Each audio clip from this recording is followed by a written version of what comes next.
안녕하세요. 제 인생과 맞바꿔도 아깝지 않을 소중한 딸을 키우는 40대 후반 엄마입니다. 요즘엔 물가가 빠르게 치솟아 내 집 마련하는 게 서민들의 꿈인 세상이라죠. 사는 데는 돈이 다가 아니라지만 삶을 영위하기 위해 돈이 필요한 건 부정할 수 없는 사실인 것 같아요. 아이러니하게도 저는 세상에서 가장 사랑하는 제 딸을 돈에 관련된 치졸하고 복잡한 사건을 통해 만나게 되었어요.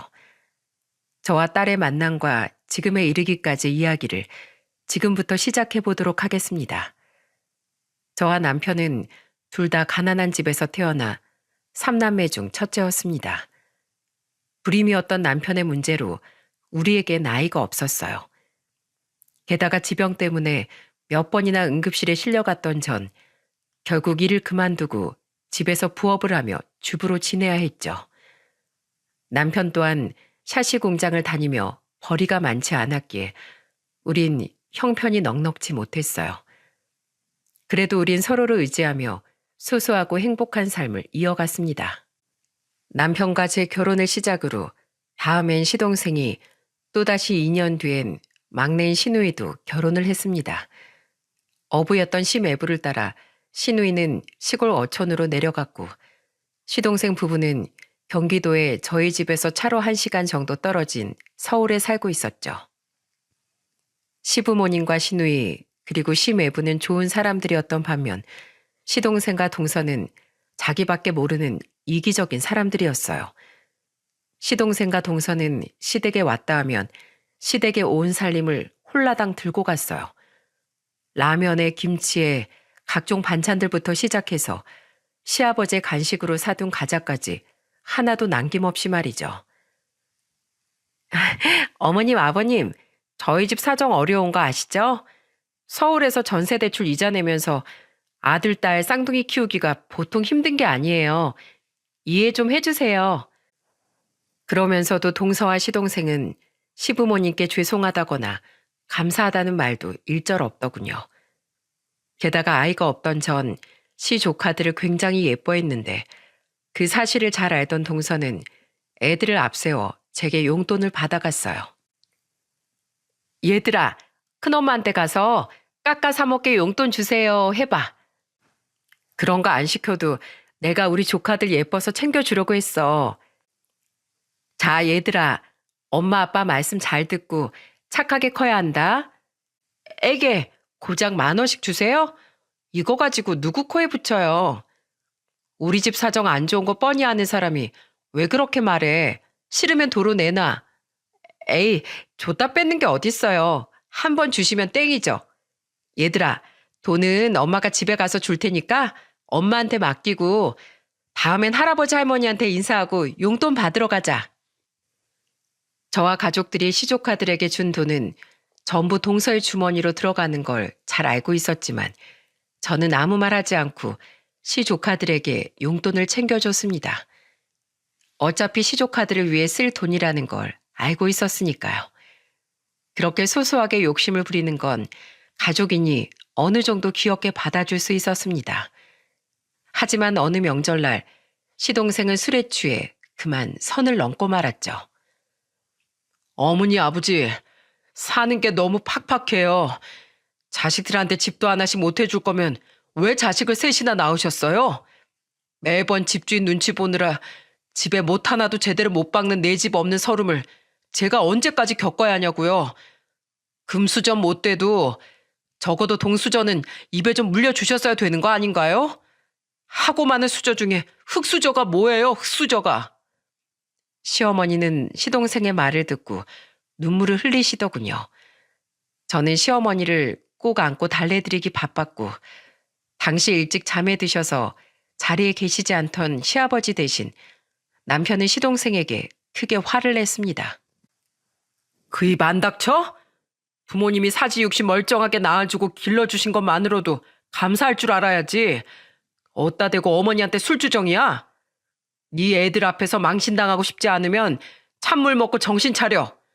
한마디만 더 하면 아예 그물 너한테 끼얹어 버릴라니까.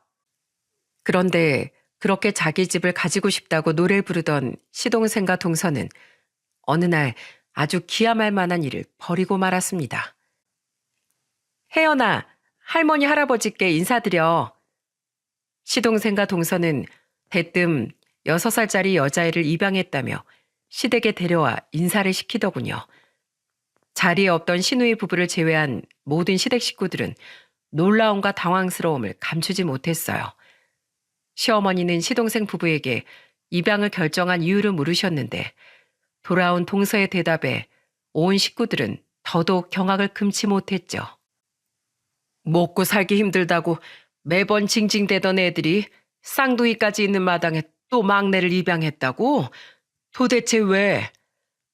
요샌 아무리 뼈 빠지게 돈 벌고 모아도 절대 부자가 될 수 없는 세상이잖아요. 요즘 세상에서 잘 먹고 잘 살려면 머리를 좀 써야겠더라고요. 전공법으론 절대 서울에 내 집 하나 건사 못하니까요. 다들 요새 청약테크라고 불릴 만큼 아파트 청약이 떼돈 버는 길인 거 아시죠? 근데 괜찮은 매물은 당첨되기가 하늘의 별 따기더라고요. 그래서 좀 알아보다가 제가 아주 기가 막힌 방법을 찾았다니까요. 일반 청약보다 경쟁률이 훨씬 낮은 청약 특별 공급 중에 애 셋 이상인 다자녀 가구를 대상으로 나오는 물량이 있는데 우린 애가 둘이잖아요. 그래서 애를 입양해서 머릿수를 딱 맞춘 거예요. 뭐? 너희들 제정신니? 그런 일로 무책임하게 애를 입양했다고? 그래, 동서. 아무리 생각해도 이건 아닌 것 같아. 애가 무슨 물건도 아니고 지금 이게 무슨 짓이야? 부정적인 방법으로 청약을 노리는 사람들이 있다곤 들었지만 실제로 그런 사람을 보는 건 처음이었어요. 게다가 주소지를 옮긴다거나 하는 방법도 아닌 한 생명의 인생을 고작 그런 이유로 좌지우지했다니 제 머리론 도저히 이해가 가지 않았습니다. 시부모님과 우리 부부는 말도 안 되는 일이라며 시동생과 동서를 나무라기 시작했는데 오히려 시동생과 동서는 뻔뻔하게 더 큰 목소리로 소리치더군요. 오히려 우리가 고아인 얘를 구제해 준 거죠. 우린 얘 덕보고 얘는 가족이 생기고 서로 윈윈이잖아요. 어머니랑 아버지는 우리 집 사는데 10원 한 장 보태주실 능력도 안 되면서 우릴 격려해주지 못할 망정 왜 우릴 비난하세요? 이유야 어찌됐든 애한테 잘해주기만 하면 되는 거 아니에요? 다들 그렇게 손 놓고 멍청하게만 사니까 가난하게 사는 거라고요. 두고 보세요. 우린 꼭 떵떵거리면서 살 테니까. 낯선 어른들의 고성이 오가는 모습을 보며 그 애는 혼자서 덜덜 떨고 있더군요. 그 모습이 너무 안쓰러웠던 저는 아이 옆에 쪼그려 앉아 아이를 안심시켜주려 노력했죠. 괜찮아. 무서워하지 않아도 돼. 너무 무서우면 손 잡아줄까? 제 말에 아이는 잠시 머뭇대더니 작고 고사리 같은 손을 제 손바닥 위에 올리더군요. 작은 손을 꼭 잡는데 뭐라고 말할 수 없는 감정이 뱃속에서 뭉클거리더라고요. 끝내 시동생과 동서는 아이의 입양을 무르지 않겠다며 아이를 데리고 집으로 돌아갔습니다.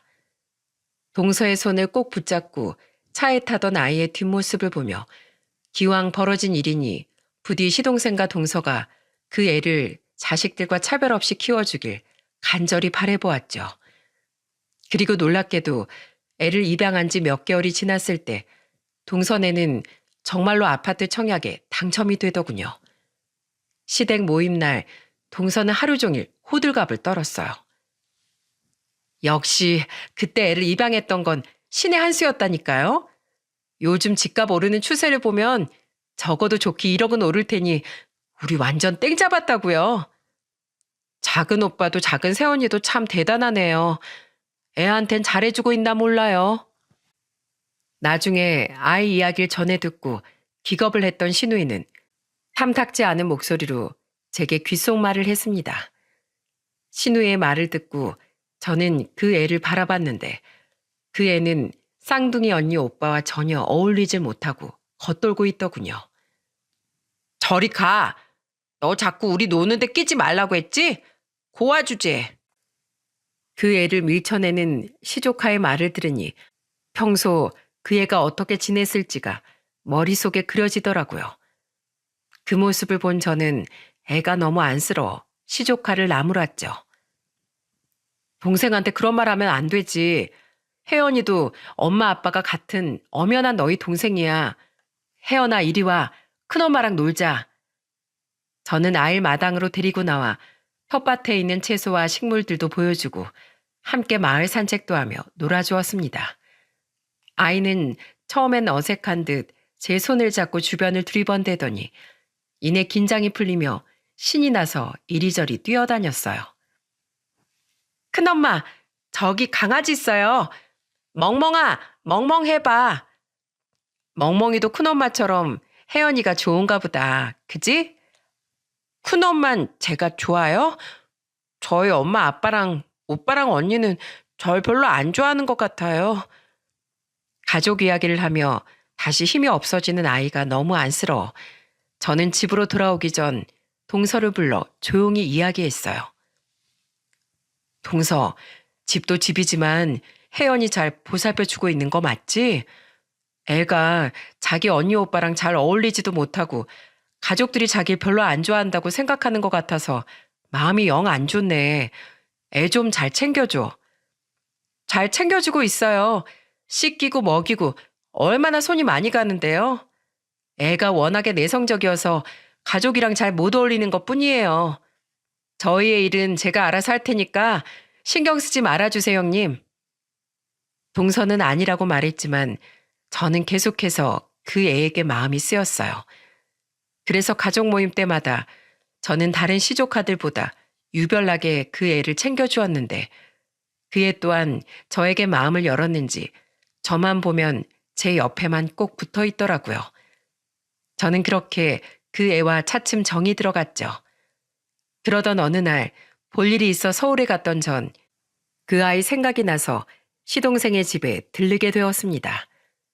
그리고 그곳에서 전 가슴 아픈 장면을 목격하고 말았어요. 각자 자기 방에 있던 동서의 아이들과 달리 그 애는 거실에서 이불을 깔고 생활을 하고 있더군요. 동서, 여태 혜연이를 거실에서 키웠어? 유나랑 같은 방이라도 쓰게 하면 되잖아. 괜찮아요. 애들이 아무 데서나 잘 자는데요, 뭘. 그나저나 형님, 역시 남의 애 키우는 게 쉬운 일이 아니더라고요. 먹고 살기도 빠듯한데 입이 하나 느니까 요샌 제 밥 먹는 모습만 봐도 괜히 밉고 꼴보기가 싫어요.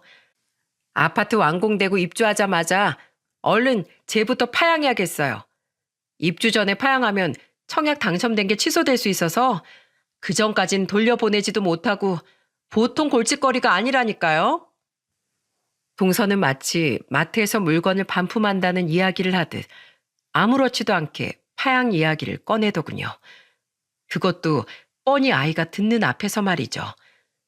이런 이야기를 처음 듣는 일이 아닌 듯 아이는 눈물을 글썽이며 고개를 푹 숙이고 있었습니다. 저는 잔뜩 화가 나서 동서에게 소리쳤어요. 동서, 정말 사람이 왜 그렇게 못돼 먹었어? 입양이 무슨 장난이야? 키우던 개도 정이 들어서 그렇게 못 버리겠다. 어떻게 자기들 입속만 채우고 하나의 인생을 이렇게 책임감 없이 내팽개칠 수 있어? 어머, 제 아이 제가 알아서 하겠다는데 형님이 웬 난리예요? 그렇게 애가 불쌍하면 우리가 파양한 뒤에 직접 주워다 키우시던가요? 진짜 여기까지 찾아와서 왜 난리야? 짜증나게. 그만 돌아가 주세요. 동서는 인상을 쓰며 저를 마구 집 밖으로 밀쳐내더군요. 정말 너무 화가 나 속이 터질 것 같았습니다. 어떻게 한번 부모를 잃은 불쌍한 아이를 단물만 쏙 빼먹고 고아원으로 돌려보낼 생각을 할 수 있단 말인가요? 물론 더 이상 부양 의사가 없는 부모 아래에서 억지로 자라게 하는 것도 아이에게 못할 짓이라는 걸 알지만 그걸 아무렇지도 않게 생각하는 동서의 이기적인 심보는 도저히 용납할 수가 없더라고요. 집으로 돌아와 남편에게 이 이야기를 전해주니 남편 또한 화가 나서 길길이 날뛰었습니다. 그놈들이 사람이야? 머리술 맞췄네 어쩌고 할 때부터 알아봤어. 아예 처음부터 아파트 분양만 받으면 다시 애 파양할 생각이었던 거 아니야? 그 인간들이라면 그러고도 충분히 남을 종자들이야. 애가 불쌍해서 어떡해요? 파양 어쩌고 하는 거 보니까 더 이상 걔 자식 취급도 안 할 것 같은데요. 아휴, 아직 어린애 팔자가 왜 그렇게 사나운 건지 원. 내가 호연이 그놈한테 전화해서 다시 따끔하게 한번 말해볼게. 하지만 부부는 유유상종이라고 시동생 또한 동서와 별반 다르지 않은 반응을 보였습니다. 완전 배째라 식이었죠. 아, 형이랑 형수님이 뭐라고 하든 우린 아파트에 입주만 하면 그만이야. 괜히 형네는 자식도 없고 집도 없어서 부러워서 우리한테 더 그러는 거지? 추하니까 그만해, 형.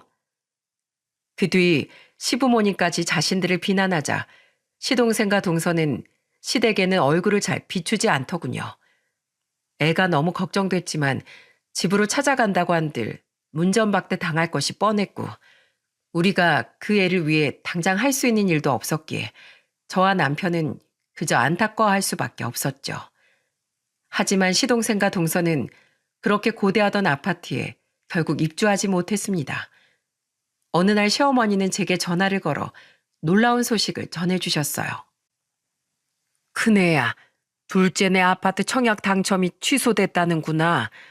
방금 네 동서가 나한테 전화해서 울며 불며 하소연을 하더라. 네? 갑자기 왜요? 에휴, 그 못된 것들이 아주 처음부터 혜연이를 청약 당첨되면 파양할 목적으로 데려왔다더구나. 그 사실이 적발돼서 취소당했대. 내 자식이지만 어찌 그렇게 금수로 자랐는지 원. 알고 보니 동선애가 애를 입양한 고아원의 한 보육교사가 원장 몰래 돈을 받고 청약을 노리는 부부들에게 무분별하게 애들을 입양 보냈었다는군요. 깐깐해야 할 입양심사에서 임의로 서류를 조작해서 말입니다. 누군가의 제보로 범행 사실이 드러난 보육교사는 형사처벌을 받았고 검찰 조사를 통해 동선애 또한 200만 원이나 주고 입양한 그 애를 이용해 부정하게 청약에 당첨된 사실이 드러났던 거예요. 결국 동선애는 당첨 취소와 함께 벌금까지 물었다고 하더군요. 앞으로 몇 년인가 동안 청약 기회도 박탈됐대. 이게 다 고아인 혜연이한테 제 소원 붙어서 생긴 일이라면서 네 동서가 아주 길길이 날뛰고 난리도 아니다 지금.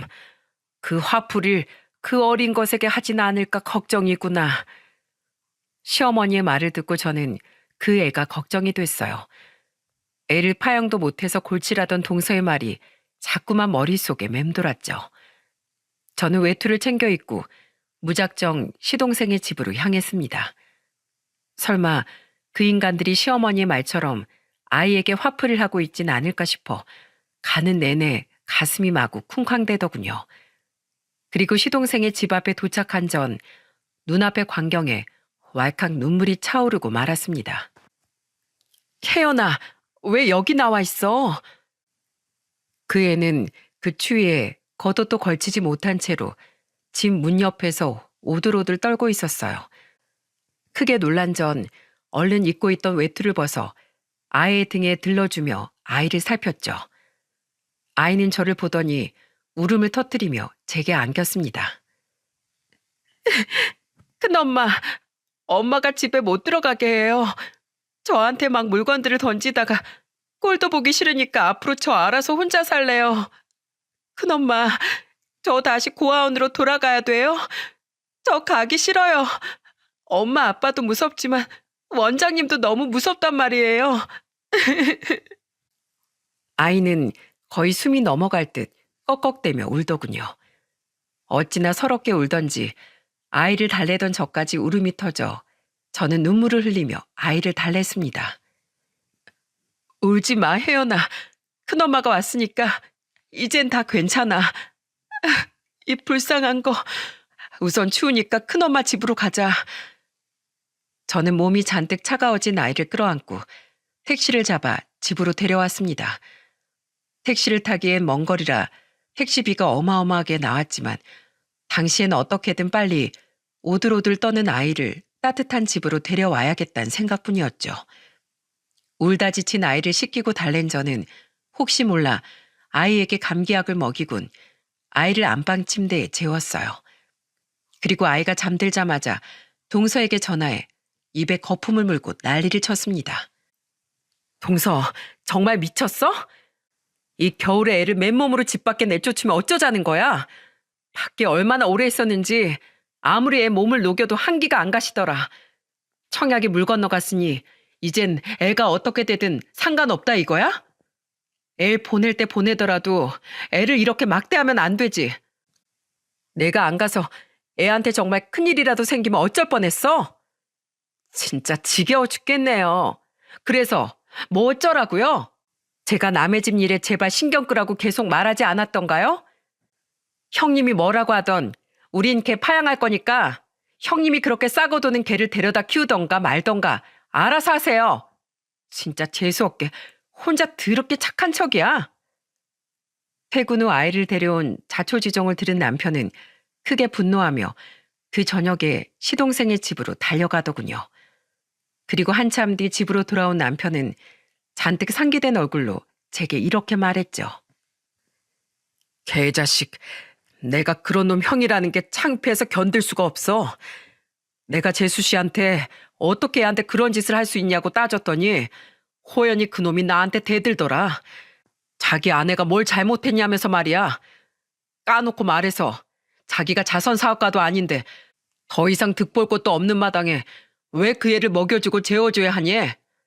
어차피 쫓아낼 거 하루라도 빨리 쫓아내야 밥값이라도 아끼지 않겠냐는데 어떻게 인두껍을 쓰고 그런 생각을 할 수가 있어?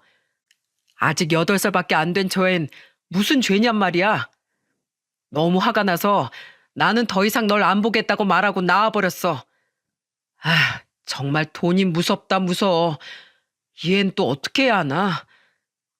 남편과 저는 잠든 아이의 얼굴을 물끄러미 내려다보았습니다. 퉁퉁 부은 눈을 감고 새근새근 숨을 고르는 아이를 보고 있자니 측은지심이 들기도 하고 뭐라 형언할 수 없는 뭉클함이 느껴지기도 하더군요. 저는 거실로 남편을 불러 조심스럽게 이야기를 꺼냈죠. 혜연이 그냥 우리가 데려다 키우면 안 될까요? 물론 우리 사정이 썩 좋은 편은 아니라서 나도 고민 많이 했어요. 근데 그동안 내가 혜연이한테 정이 많이 들었나 봐요. 저 가여운 애를 다시 고아원으로 돌려보낼 생각을 하니 도저히 내키지가 않네요. 우리 아이도 많이 갖고 싶어 했잖아요. 혜연이 우리가 마음으로 낳은 아이라고 생각하고 우리 딸로 키워요. 네? 그래. 나도 가뜩이나 크게 상처받았을 이 어린애를 차마 고아원으로 못 돌려보내겠다. 돌고 돌아서 우리 품에 들어온 걸 보면 혜연이랑 우리 인연이 보통은 아닌 거겠지. 이후 우린 그 애를 데려오기 위해 생각보다 복잡한 과정을 거쳐야 했습니다. 생각보다 파양이라는 것이 마음대로 할 수 있는 일이 아니더군요. 단순 변신 같은 걸 이유로 입양아를 파양하는 일은 불가능했기에 우린 시동생과 동서의 호적에서 아이를 빼내오기 위해 재판을 불사해야 했어요. 시동생과 동서 또한 마음대로 파양이 되지 않던 차에 잘 됐다 싶었는지 순순히 우리에게 협조를 하더군요. 우리는 시동생과 동서가 부정 청약을 위해 아이를 입양한 사실을 내세워 파양 허가를 이끌어낼 수 있었고 이후 입양 과정을 거친 후에야 비로소 아이의 부모가 될 수 있었습니다. 시동생과 동서는 마지막까지 우리에게 이렇게 이죽댔죠. 흥, 아주 성인 군자들 납셨네요. 기껏 고아 하나가 뭐라고. 아무튼 뭐 우리한테서 혹 하나 떼어준 건 고맙게 생각할게요. 피차 얼굴 봐서 기분 좋을 것 하나 없는 사이니까 앞으로 웬만하면 서로 얼굴 보지 말자고요. 그 이후 시동생 부부와 우린 거의 남남처럼 왕래 없이 지냈습니다. 신우이 또한 시동생 부부에게 정이 뚝 떨어졌다며 시동생 부부와 인연을 끊었고 간간히 시부모님만 시동생네와 연락을 주고받는 것 같더군요. 나중에 시어머니께 들어보니 시동생 부부는 몇 년간 집 마련을 못하다가 경기도에 있는 구축 아파트를 매매해 이사를 했다고 해요. 곧 그 지역이 재개발이 된다는 정보를 듣고 말입니다. 하지만 이사를 가자마자 재개발은 무산이 되었고 그 뒤 집값은 전보다 더 하락되어 시동생 부부는 그 집을 팔지도 못하고 울며 겨자 먹기로 그 집에서 지내고 있다고 합니다. 그렇게 찝찝거리면서 집 때문에 어린애 가슴에 상처까지 내더니 참 꼴 좋게 됐다고 생각했죠. 저와 남편은 어려운 형편에도 굴하지 않고 최선을 다해 딸을 키웠습니다. 딸의 아픈 사정을 잘 알고 있던 저희 부모님과 시부모님은 저희 딸에게 굉장히 잘해주셨어요. 평생 눈치를 보며 산 탓에 항상 움츠러들어 있던 딸은 매일같이 사랑을 듬뿍 받으며 지내니 날이 갈수록 성격이 밝아지더군요. 엄마, 아빠, 이거 보세요. 저 또 100점 맞았어요. 아이고, 우리 혜연이 누구 닮아서 이렇게 똑똑해? 우리 딸, 누구 딸? 엄마 딸. 혜연이 너 엄마만 좋아하고 아빠 딸을 안 할 거야? 아빠 서운해서 울 거야. 에이, 내가 아빠 세상에서 제일 사랑하는 거 알면서. 엄마 아빠 사랑해요. 딸은 제대로 처음 받아보는 부모의 사랑이 너무 좋았는지 저와 남편밖에 모르는 착하고 순한 아이로 자랐습니다. 게다가 얼마나 똑똑하고 야무진지 친구도 많고 반에서도 항상 1등을 도맡아 하더군요. 하지만 아무리 밝은 모습을 되찾았어도 어린 시절 받은 마음의 상처는 오래도록 딸의 가슴에 남아 있었습니다. 딸이 10살이던 어느 날 딸이 친구와 크게 다툰 일로 제가 학교에 불려가 담임 선생님과 상담을 한 적이 있었어요. 집으로 돌아온 전 딸을 불러 친구와 왜 싸웠는지 자초지종을 들어보려고 했는데 잔뜩 위축이 되어 있던 딸은 대뜸 눈물을 흘리며 제게 이러더군요. 혜연아, 엄마랑 잠깐 이야기 좀 할까? 잘못했어요, 엄마. 다신 친구랑 안 싸우고 엄마 속도 안 섞일게요. 제발 저 버리지만 말아주세요. 뭐? 아니, 그게 무슨 소리야? 엄마는 그저 왜 친구랑 싸웠는지 물어보려고 한 거야. 걔가 먼저 제 리코더 가져가서 안 돌려줬단 말이에요. 걔가 좋아하는 남자애가 절 좋아해서 걔가 맨날 절 못 살게 굴었어요. 그래서 그동안 참다가 오늘은 못 참고 싸웠던 거예요. 잘했어. 억울한 일을 당하면 꼭 참지 않아도 괜찮아. 그렇다고 네가 그 애한테 주먹질을 한 것도 아니잖니. 우리 혜연이 점잖고 착하게 잘 대처했어. 억울할 땐 할 말은 해야지. 혜연아, 설사 혜연이 네가 잘못을 한다고 한들 이 엄만 절대 널 버리지 않아. 여기가 바로 혜연이 네 집인데 엄마가 널 어디로 보내겠어. 네가 잘못하면 엄마는 널 가르치기 위해 혼을 내줄 거야. 잘하면 칭찬을 해주겠지?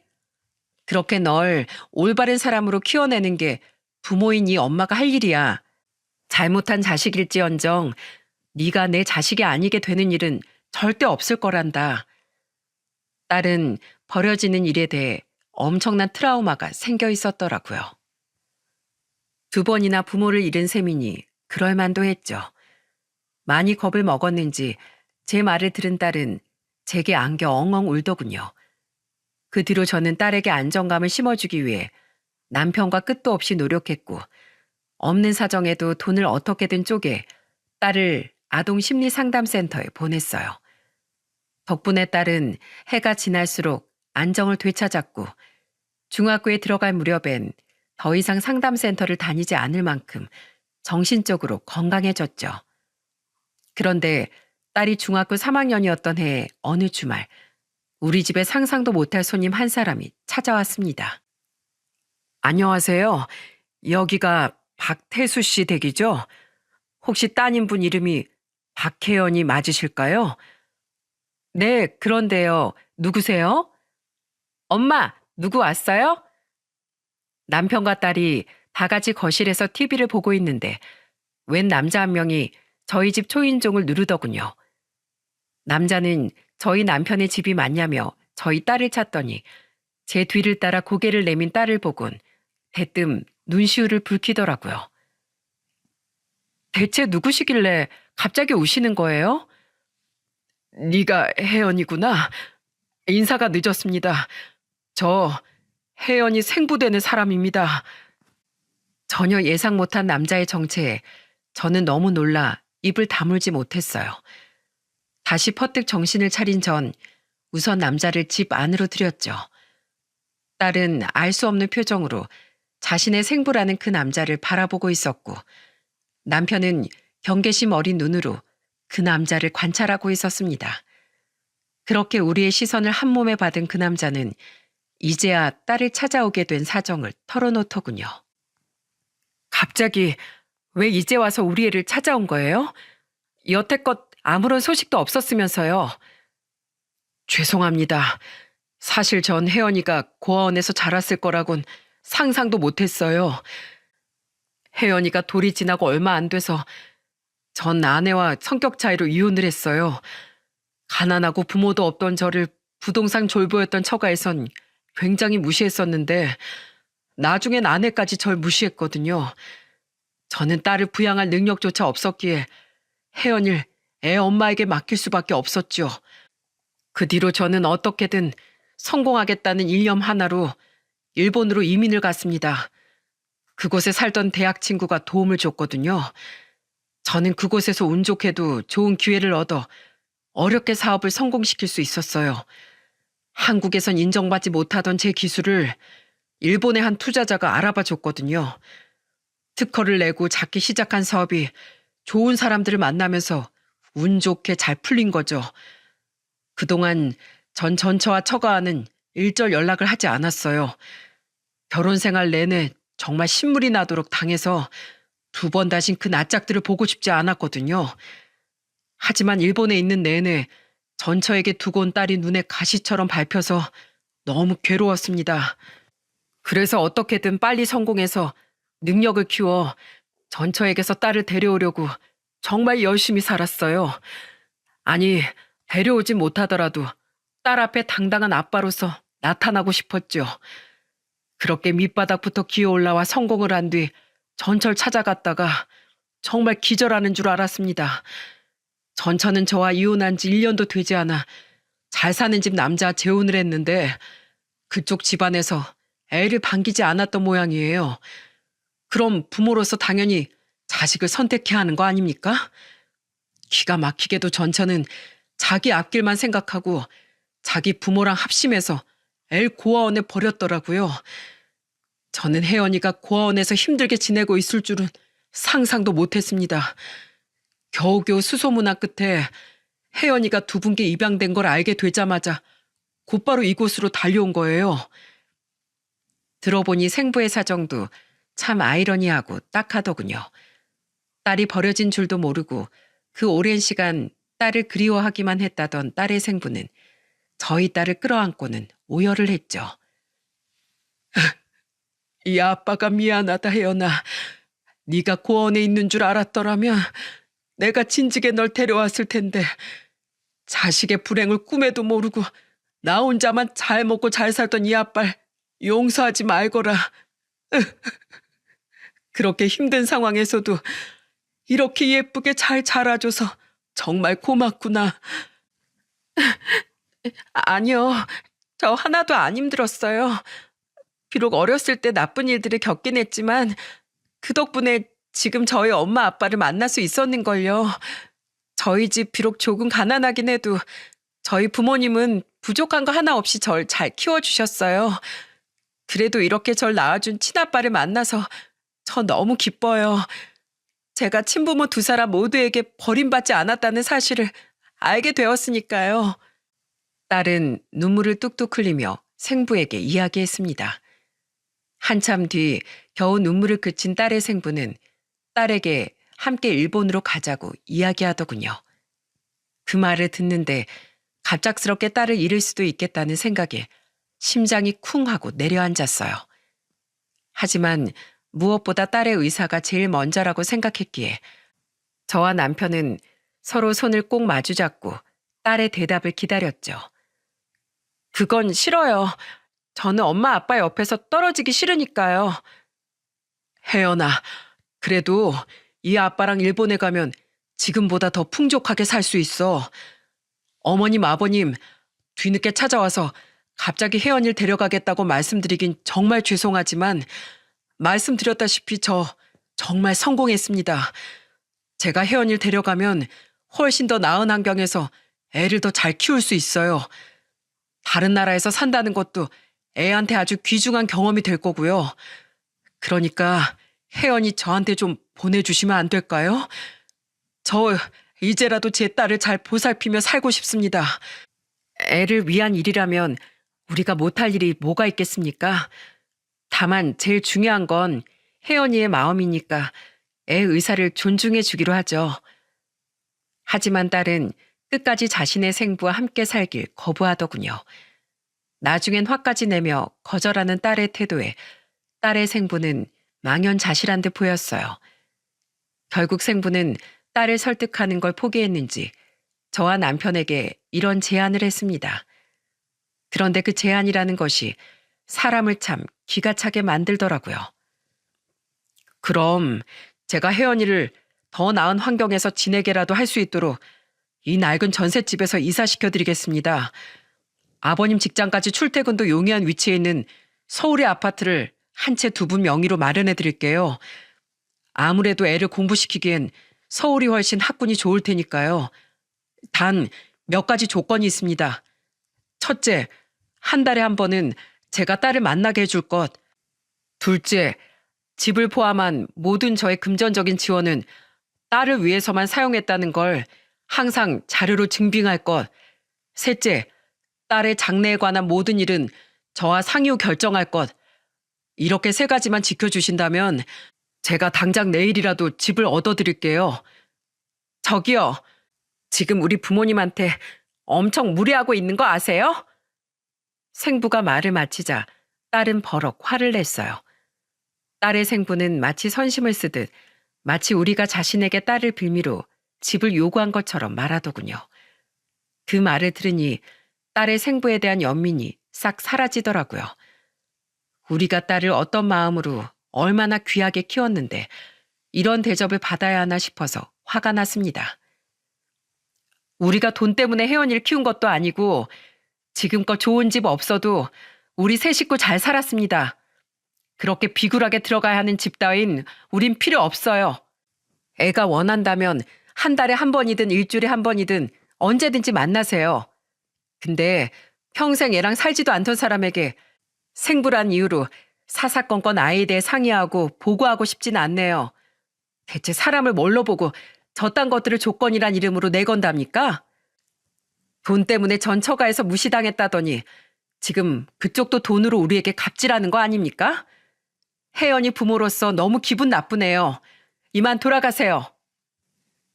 딸의 생부는 단호한 제 말에 당황한 표정이더군요. 저만큼 남편 또한 잔뜩 화가 났는지 남편은 그런 생부를 집 밖으로 내쫓았습니다. 그 남자는 다급히 자신의 명함을 딸에게 건네고는 맥없이 남편에게 쫓겨나고 말았죠. 뭐 저런 사람이 다 있어? 엄마 아빠, 누가 뭐래도 난 엄마 아빠 편이니까 기분 상하지 마요. 너무도 불쾌했건만 저와 남편보다 더 크게 화를 내던 딸을 보며 우리는 마음이 조금 풀릴 수밖에 없었어요. 딸은 우리를 무시하는 저딴 친아빠는 필요 없다고 말했지만 어떻게 그러겠습니까? 아무리 우리에게 무리하게 굴었어도 엄연한 아이의 생부이니 앞으로 아이와 어떻게 만남을 가질 건지 우리와 어떻게 교류할 생각인지 물어는 봐야 할 것 같아 저는 몇 날 며칠을 딸의 생부의 명함을 들고 고민을 했죠. 선뜻 연락하기엔 마지막이 좋지 않았기에 망설여졌거든요. 그런데 처음 저희 집을 다녀간 지 며칠 뒤 남편이 직장을 가고 딸은 학교에 간 시간에 딸의 생부가 먼저 다시 저희 집을 찾아왔더군요. 그리곤 저희 집에 들어오자마자 딸의 생부는 굳은 표정의 제 앞에 대뜸 무릎을 꿇더라고요. 왜 이러세요? 저번에 만나자마자 우시더니 만날 때마다 참 사람을 놀래키시네요. 죄송합니다, 혜연이 어머님. 제 생각이 짧았습니다. 두 분이 얼마나 제 딸을 진심으로 키우셨는지 지난 며칠간 사람을 통해 조사를 해서 알게 됐어요. 그전엔 그저 두 분이 한번 파양된 혜연이를 입양했다는 사실만 확인하고 이 집으로 달려왔었거든요.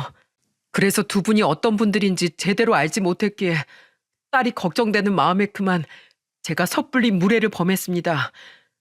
요즘 돈 앞에선 부모고 자식이고 없는 세상이니 돈에 혹해서 제 딸을 빌미로 두 분이 당연한 듯 저에게 돈을 요구할지도 모른다고 생각했어요.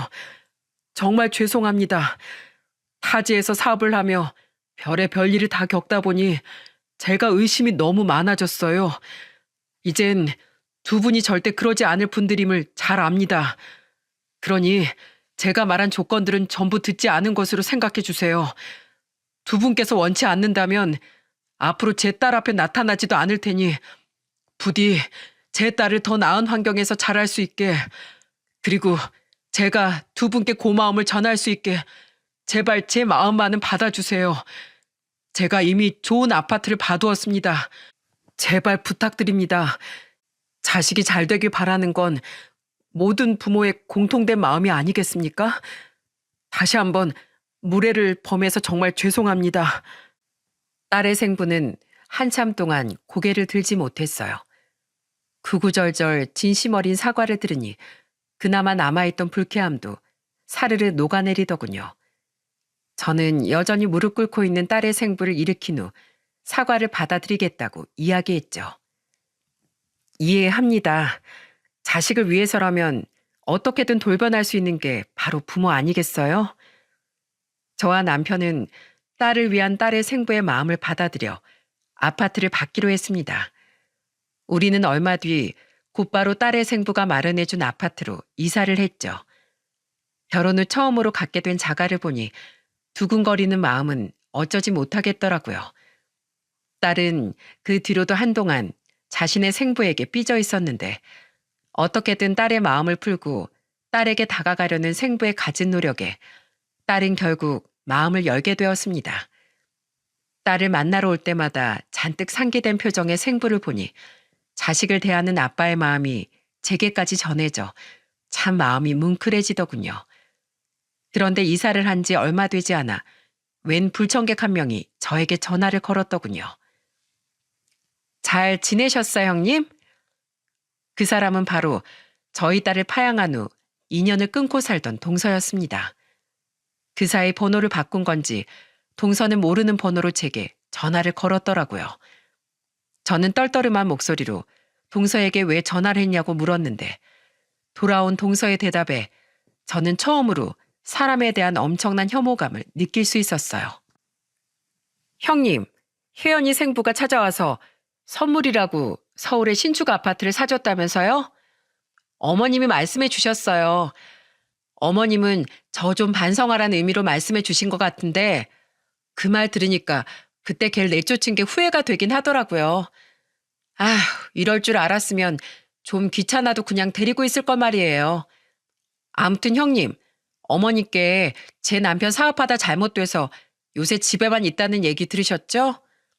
게다가 저도 얼마 전에 회사 사정이 어려워져서 권고사직 당했어요. 먹고 살기 힘들다고요. 그래서 말인데 전 집 전세금 뺀 돈 가지고 계시죠? 그거 저희 좀 주세요. 따지고 보면 형님하고 아주버님은 우리 덕분에 혜연이 만나게 된 거잖아요. 그럼 그 집에 당연히 우리 목도 있는 거 아니겠어요? 저희한테 은혜 갚으셔야죠. 사람은 안 변하는 법이라더니 동서는 여전히 아나무인에 돈밖에 모르는 인간이더군요. 매몰차게 쫓아내버린 애를 빌미로 아직까지 우리에게 돈을 뜯으려 드는 동서의 막장 같은 태도에 화가 난 전 동서가 대꾸할 틈도 없이 할 말을 다다다 쏘아붙이곤 전화를 거칠게 끊어버렸습니다. 은혜 같은 소리 하네. 동서, 한국말 몰라? 우리가 동서에게 갚아야 할 건 은혜가 아니라 우리 딸 가슴에 피멍 맺히게 한 죄에 대한 원수고 복수야. 동서, 아직까지 그 낡은 아파트에서 이사도 못 나가고 살고 있다며? 참 자업자득이다. 그렇게 돈이 좋으면 자격증을 따던지 부동산 공부를 하던지 해서 정정당당하게 돈 벌어.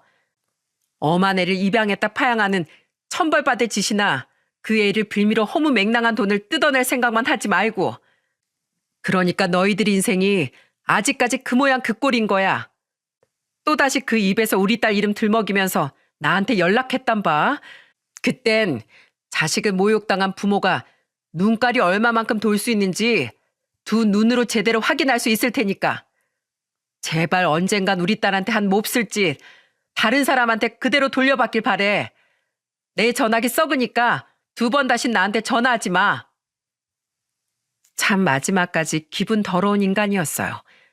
그날 일을 남편에게 전해주니 남편은 아주 속 시원하게 잘 말했다고 저를 칭찬해 주더라고요. 그런 것들은 언젠간 제대로 임자 만나 호되게 당해봐야 정신 차릴 거라면서 말입니다. 그렇게 2년이 흐른 지금 우리는 여전히 이사 온 집에서 행복하게 잘 살고 있습니다. 고등학생인 딸은 아빠를 둘이나 둔 부모 부자가 되었죠. 이번에 전교 5등 한 거 다음 주에 일본 아빠 오면 꼭 자랑해야지. 딸은 공부에 욕심이 많아 항상 전교 10등 안쪽을 유지하고 있어요. 아무래도 딸의 좋은 머리는 원래 공부를 잘했다던 딸의 생부를 닮은 것 같아 참 다행입니다. 딸의 생부는 일이 바쁜 와중에도 한 달에 한 번은 무조건 시간을 내서 한국에 들어와 딸을 만나고 갈 정도로 딸 바보랍니다. 우리는 그런 생부가 한국에 올 때마다 딸과 더 오랜 시간을 보낼 수 있도록 아예 저희 집에 따로 방을 마련해 두었죠. 때문인지 딸의 생부는 저희 남편과 서로 형님 동생이라고 부를 정도로 우리와 많이 가까워졌어요. 딸의 생부는 저희 집에 올 때마다 딸의 교육비와 생활비에 보태라며 100만 원씩 주고는 합니다. 처음엔 받지 않으려고 했지만 딸을 위해서라는 말을 들먹이니 차마 거절할 수도 없겠더라고요. 그래서 전 그 100만 원을 쓰지 않고 전부 모아놓고 있어요. 나중에 딸이 결혼할 때 결혼 자금에 보태줄 생각으로 말이죠. 저희 시부모님은 동서가 저희 딸을 빌미로 우리에게 돈을 뜯어내려 한 사실을 듣고 시동생 부부에게 오만정이 떨어지셨다고 합니다. 게다가 시동생 부부는 항상 2분께 뭔가를 요구할 때만 연락을 해댔기에 시부모님은 아예 그 둘과 연락을 끊어버리셨대요. 그렇게 자기들 욕심만 채우며 남에게 피해만 끼치더니 결국 그들은 집도 돈도 가족까지 전부 잃게 되고 만 거죠. 참으로 그들에게 어울리는 초라한 결말이 아닐 수 없었습니다.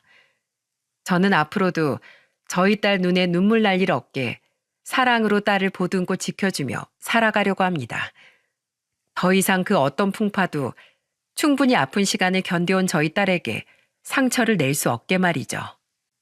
여러분, 아이를 입양한 순간 그 부모는 아이의 세상 전부가 되는 거라고 생각해요. 저는 제 이야기를 통해 한 생명을 입양하는 일에 대해 많은 사람들이 더 신중해지길 바라는 마음으로 사연을 보내게 되었습니다. 운이 없어 일찍이 부모를 여인 처지가 되었을 뿐 고아인 아이들도 우리와 똑같이 존중받을 권리가 있는 한 사람이라는 사실을 부디 모든 사람들이 잊지 않았으면 좋겠네요. 덧붙이자면 사람뿐 아니라 반려동물을 입양하는 것 또한 한 생명을 책임지는 일이니 부디 모든 사람들이 자신의 이기심으로 입양과 유기를 번복해 한 생명의 인생을 망가뜨리는 일을 저지르지 않기를 간절히 바라봅니다. 그럼 세상의 모든 외로운 아이들이 행복해지는 내일이 오길 간절히 바라며 이만 사연을 마치겠습니다. 감사합니다.